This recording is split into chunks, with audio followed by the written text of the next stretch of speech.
What's up les amis, j'espère que vous allez bien, je m'appelle Riyad et aujourd'hui on va faire une petite prise en main de la nouvelle caméra cinéma de chez Sony, la FX3. C'est avec cette caméra que j'ai réalisé mon court métrage, que j'espère vous avez regardé. Si c'est pas le cas, il y a un lien dans ma description, alors vous pouvez voir là ou là, je sais plus. J'ai reçu cette caméra en exclusivité française pendant à peu près 2 semaines, d'ailleurs je la rends aujourd'hui.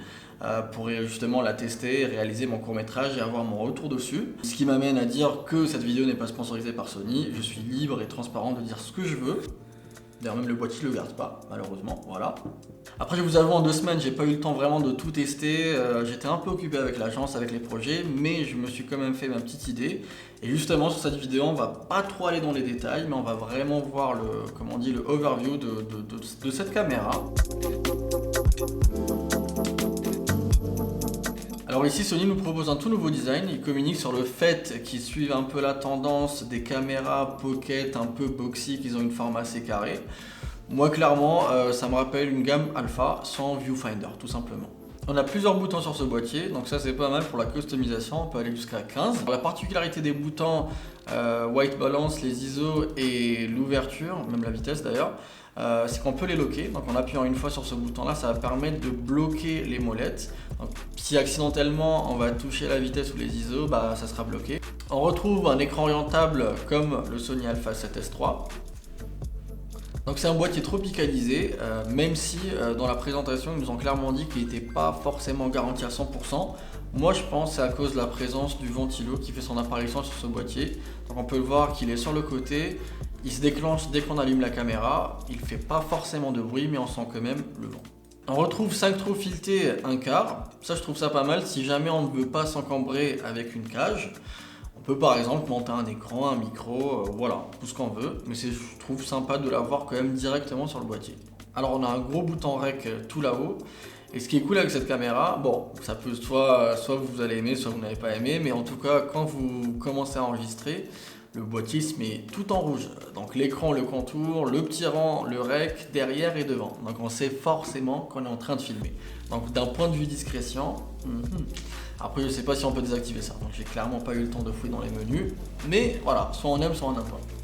On retrouve aussi un joystick, mais cette fois-ci qui est placé vraiment là-haut. Un zoom. Donc ça c'est compatible bien sûr avec les objectifs de la gamme Sony Cinema qui ont la fonction de zoom électronique. C'est pratique de l'avoir ici. Et en termes de stockage, on est comme la 7S3. Alors on a 2 slots de CF Express type A et 2 slots de carte SD. Alors on a un HDMI full size, USB, USB type C et bien sûr micro et casque. Un accessoire qui vient se clipser sur la cold shoe, donc il y a un contact direct entre le boîtier et cet accessoire, et bien sûr avec les 2 petits vis qu'on peut enlever et remettre en quelques secondes. Donc c'est une poignée qu'on peut utiliser comme poignée pour par exemple faire des plans à ras de sol. 2 entrées XLR, donc c'est parfait pour les journalistes et ceux qui veulent brancher vraiment des micros et avoir une qualité optimale.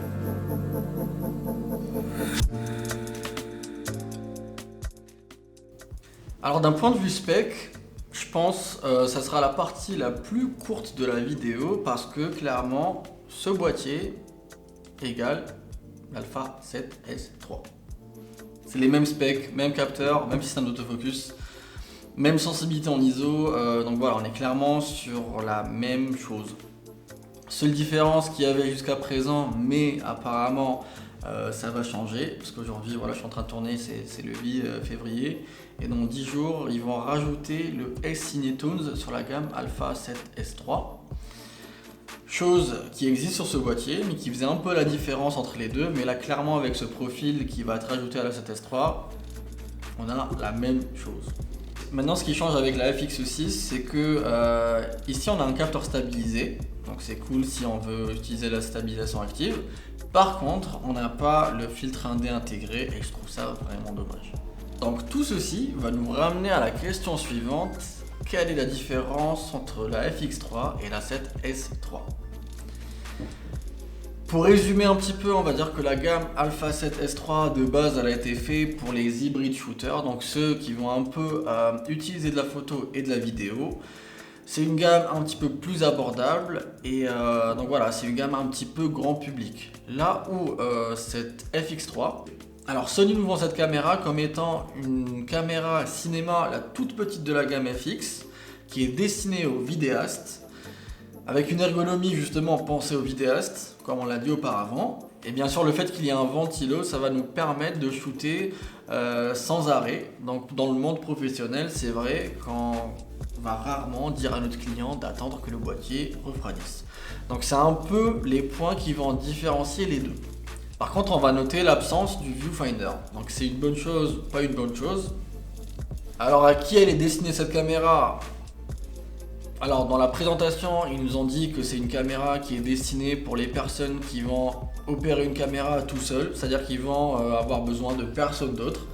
Comme j'ai fait un peu sur le court-métrage d'ailleurs, où on va filmer, on aura le son, on aura la stabilisation, donc l'autofocus. Donc pour une seule personne qui va tout faire en même temps, c'est parfait. Alors mon avis personnel c'est que cette caméra est destinée aux gens qui ont déjà une gamme cinéma de la gamme Sony, par exemple la FX9 ou la FX6. Celle-ci peut être une parfaite caméra B, ou alors une personne qui s'en fout un peu d'avoir un viewfinder, qui est vraiment orienté cinéma et tout, et à ce moment-là il n'a pas forcément acheté la 7S3. Il va se dire, bah écoute, moi le format tout petit, léger, compact et sans viewfinder, j'en utilise pas, bah ça me va. Donc clairement, ça peut être aussi la deuxième cible. Troisième utilisation possible, à mon avis, c'est pour le drone de Sony qui va être annoncé je sais pas quand, mais vu le format du boîtier qui reste quand même beaucoup plus compact qu'un A7S3 parce qu'il n'y a pas de viewfinder, donc je pense que c'est une parfaite caméra de drone. C'est en fait l'équivalent d'une crash cam, voilà, comme ce qu'en fait par exemple Red avec leur Komodo ou Blackmagic. Donc c'est la plus petite caméra, c'est un condensé de cinéma. Et dans un format très compact, on peut un peu mettre partout, sur un gimbal, sur un drone, sur une voiture, voilà. Donc alors verdict, qu'est-ce que j'ai pensé de cette caméra et est-ce que je la recommande? Honnêtement, en l'ayant utilisée pour le court-métrage et en ayant un petit peu testé avant la 7S3, clairement ça facilite le travail. C'est-à-dire qu'en termes d'autofocus, on est servi, en termes d'ISO, on est servi, le format compact, l'écran orientable, clairement, vraiment tout ce qu'il faut pour avoir de belles images. Mon ressenti, c'est que c'est une très bonne caméra, clairement. Il n'y a pas photo, c'est une très bonne caméra. Maintenant, encore une fois, la question qui revient et qui revient et qui revient, c'est que pourquoi elle ressemble tant à la 7S3 ? Pourquoi ils n'ont pas rajouté par exemple un filtre ND variable à l'intérieur qui aurait fait clairement une différence entre les deux? Parce que là, c'est une caméra qui sera annoncée, je pense, vers les 4700 € si je dis pas de bêtises. Donc elle est clairement plus chère que la 7S3. Mais encore une fois, pour moi, clairement, c'est une caméra qui a été faite pour les vidéastes qui ont déjà peut-être une gamme FX. Maintenant, les gens qui n'ont peut-être pas jamais eu ça, je pense qu'ils vont peut-être plus se diriger vers la 7S3, mais bon, ce que je me dis au final, c'est que malheureusement ils se ressemblent, mais j'ai envie de dire tant mieux, on a le choix maintenant, et puis voilà. Nous arrivons à la fin de la vidéo, j'espère que vous avez kiffé, dites-moi tout en commentaire si vous avez aimé, si vous n'avez pas aimé, ou les débats sont ouverts. Si vous voulez que je vous partage aussi les behind the scenes de mon court métrage, dites-le moi en commentaire. C'était assez intéressant parce que j'ai réalisé cette vidéo avec très peu de moyens. En fait j'avais que la caméra, une seule optique et basta. Même pas de stabilisateur. Je vous expliquerai comment si jamais vous êtes intéressé. N'hésitez pas à me lâcher un petit pouce bleu, un petit follow, ça fait toujours plaisir. Je suis actif sur les réseaux sociaux, notamment sur Instagram, donc @riadoug. Sinon d'ici là, je vous dis portez-vous bien, à la prochaine. Ciao.